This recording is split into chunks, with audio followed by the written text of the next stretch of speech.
365 dias, 8.760 horas. Esse é o tempo que percorreu após as sirenes de alarme em Kiev soarem pela primeira vez, alertando sobre os ataques russos.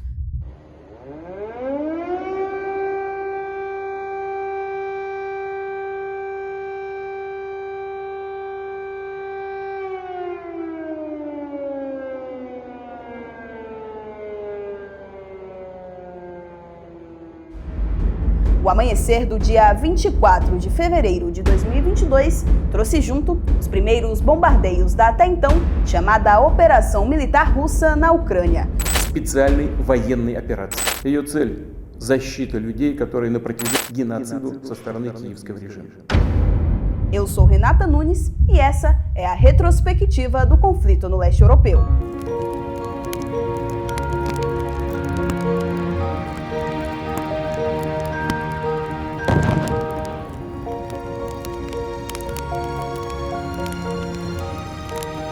Мною принято решение по проведению специальной военной операции.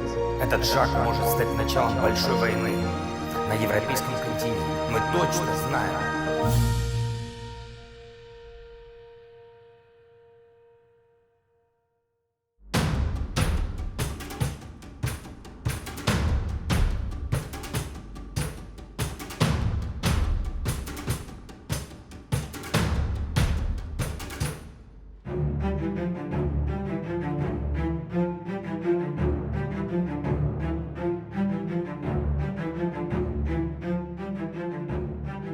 Em 1992, quando a Ucrânia se tornou independente da União Soviética, criou-se um acordo informal que determinava que a OTAN, que é uma aliança militar de proteção aos seus países membros, não se expandisse para as antigas repúblicas da União Soviética, e isso incluía a Ucrânia. Poucos anos depois, em 2004, o país passou por uma onda de protestos, que ficou conhecida como Revolução Laranja. O oeste da Ucrânia, parte do país que é contra a Rússia e mais ligada aos países do Ocidente e, consequentemente, à OTAN, mobilizou protestos contra a corrupção e fraude nas eleições. E então, por meio da Revolução Laranja, uma nova eleição presidencial ocorreu, levando Viktor Yanukovych para a cadeira presidencial. Com a posse dele, a Ucrânia, que já era dividida entre leste e oeste, aumentou ainda mais essa polarização. E a relação desse país com o governo russo ficou bastante desgastada. Em 2008, teve um outro acontecimento importante para a escalada desse conflito. Uma declaração pública do ministro das Relações Exteriores russo sinalizou que a Ucrânia e a OTAN estariam cruzando uma linha vermelha ao manterem essa aproximação. Avançando um pouco no tempo, em 2013, essa relação Rússia e Ucrânia ficou ainda mais conturbada. Na época, as negociações para a entrada da Ucrânia na União Europeia foram suspensas pelo então presidente do país, que tinha interesses políticos que se alinhavam aos da Rússia. No ano seguinte, ele foi disposto do cargo após uma outra intensa onda de protestos no país, movimento que ficou conhecido como Revolução da Dignidade. E ainda falando do ano de 2014, que foi um ano importante para a história dos dois países, esse período aconteceu a tomada da Crimeia pela Rússia, que nesse mesmo período declarou apoio às regiões separatistas do leste ucraniano, região que possui muitas pessoas de origem russa. Com a anexação da Crimeia, veio também um acordo de Minsk. Ambos os países assinaram um protocolo que garantia que o leste ucraniano, a região separatista de Donbass, teria autonomia na região. Em resumo, a aproximação da Ucrânia com a OTAN, os interesses de Putin no leste ucraniano e o não cumprimento do acordo de Minsk explicam boa parte do conflito iniciado em 2022. No dia 22 de fevereiro, o presidente Vladimir Putin anunciou que o acordo de Minsk estava morto. Bom, esse foi um pequeno resumo dos fatos históricos que levaram ao soar das sirenes da capital Kiev, sinalizando a invasão das forças armadas russas em todo o território ucraniano, inclusive na capital Kiev.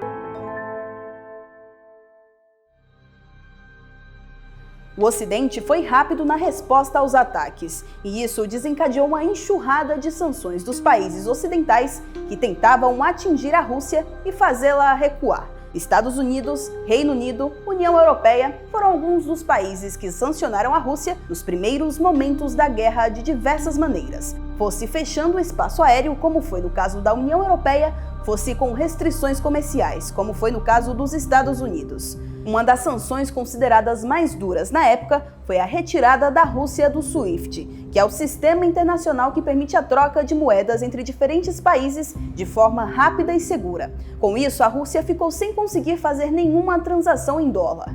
Bom, essas sanções visavam atingir os setores financeiros, energético e de transporte russos, e incluíam controles de exportação e proibição de financiamento comercial.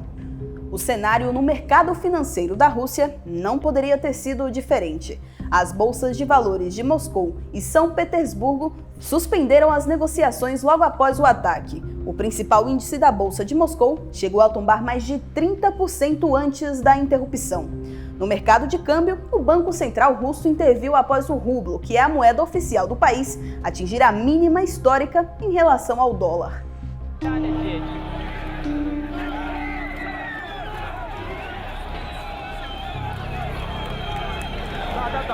Да, начала земля лететь.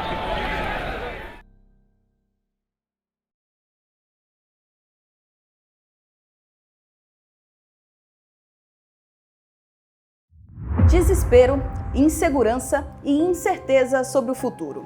Esses foram alguns dos sentimentos retratados pelos ucranianos com o que estava acontecendo. Em poucas horas, milhares de civis deixaram suas casas em busca de fugir para um lugar seguro. E isso levou a algo que não era visto nessa proporção desde o fim da Segunda Grande Guerra. Dados da Agência da ONU para Refugiados eram atualizados quase que a todo momento. Civis que saíam de suas casas na esperança de recomeçar a vida em outro país.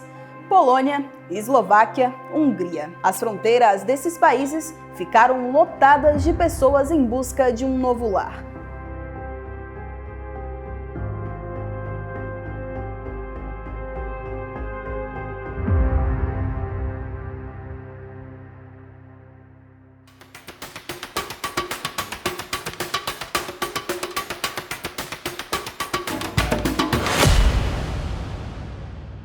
O que a Rússia não contava é que um país tão pequeno em relação a eles fosse ter uma resistência tão grande. Em comparação com a Rússia, as chances da Ucrânia nesse conflito eram quase que nulas.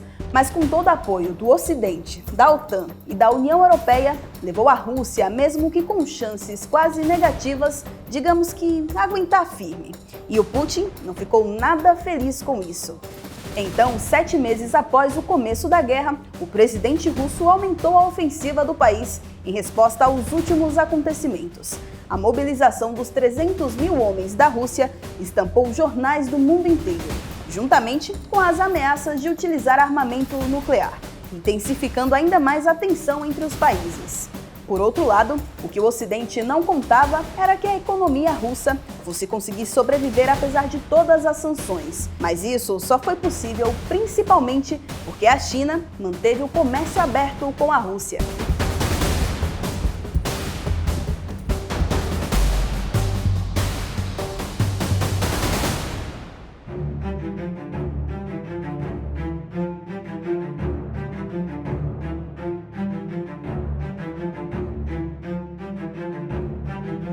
Como já mencionado, no final de setembro do ano passado, a Rússia aumentou a ofensiva. E com isso veio outra peça-chave de todo esse quebra-cabeça: a anexação dos territórios separatistas pela Rússia.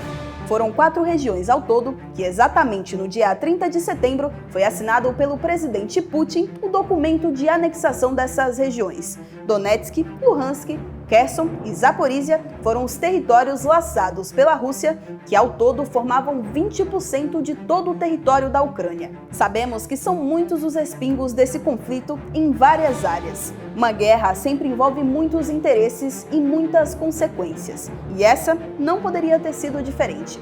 E uma delas é a falta de gás na Europa. E aqui vale lembrar que a Rússia fornecia cerca de 40% de todo o gás dos países da União Europeia. O gás natural é essencial para manter as pessoas aquecidas no inverno europeu e gerar energia para as indústrias. Para piorar, houve um ataque ao gasoduto Nord Stream 2, que intensificou ainda mais esse problema. OTAN e Rússia trocam acusações sobre quem atacou o gasoduto.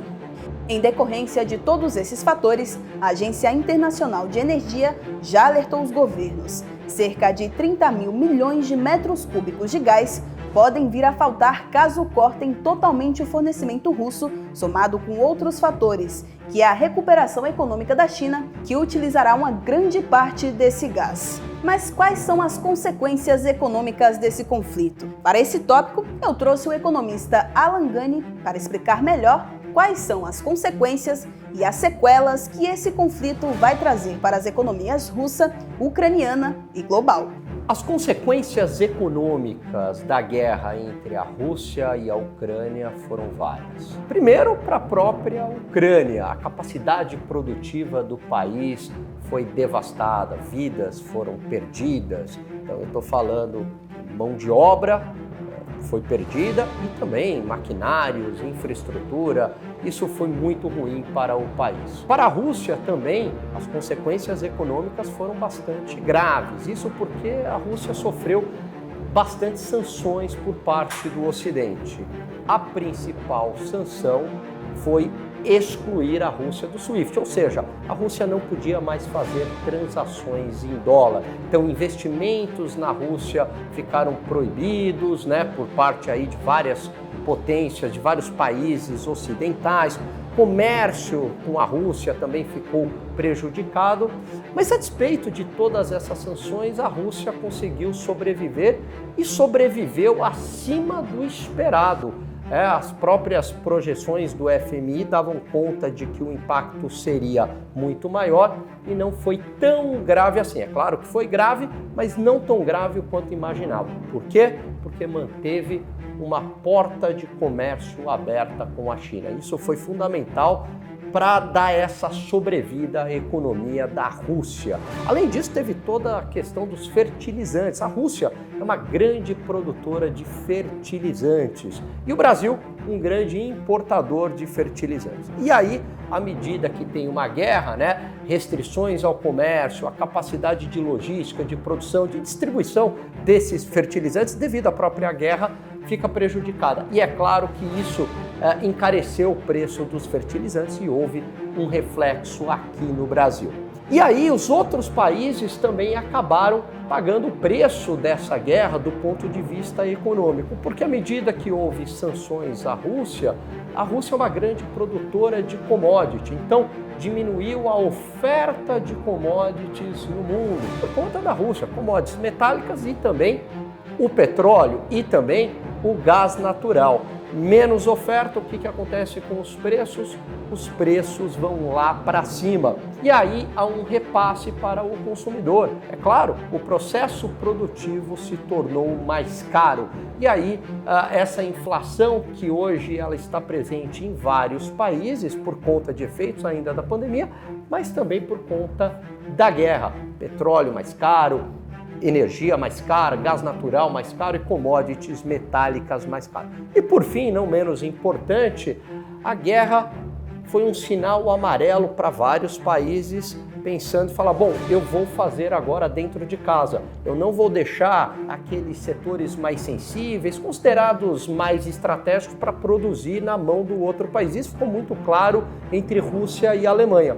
A Alemanha basicamente deixou toda a produção de energia, no caso o gás natural, na mão da Rússia. E isso numa guerra vira uma arma econômica contra o outro país. Só que fazer dentro de casa muitas vezes é mais caro do que fazer fora de casa. Isso levou a um encarecimento da produção e este efeito deve durar aí por um bom tempo.